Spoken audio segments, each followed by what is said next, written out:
धनंजय मुंडेंचा संबंध आढळलेला नाही असं छगन भुजबळ म्हणतात। मग मुंडेंच्या राजीनाम्याची मागणी का असा सवाल देखील उपस्थित केलाय छगन भुजबळ यांनी।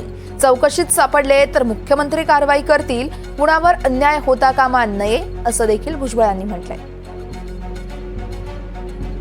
की मला मंत्री व्हायचं आहे म्हणून कुणाचा तरी बळी घ्यावा किंवा कुणाचा तरी राजीनामा घ्यावा आणि मला मंत्री करावं असं माझ्या मनात स्वप्नातही येणं शक्य नाही। हा पहिला भाग। दुसरा भाग, आपण जे सारखं मी आता ऐकतो आहे मीडियातून विशेषतः की धनंजय मुंडेचा राजीनामा घ्या, धनंजय मुंडेचा राजीनामा त्यांनी दिलाच पाहिजे।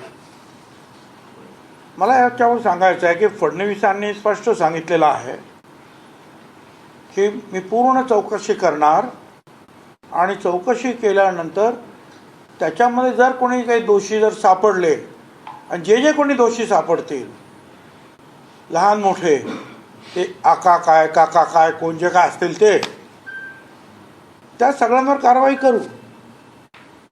परंतु त्या अगोदरच आपण मुंडेंचा राजीनामा का मागतो आहोत? चौकशीत काही बाहेर आलं आहे का तसं? बरं, तुमच्याकडे जर काही माहिती असेल तशी तर तुम्ही द्या, पोलिसांकडे द्या।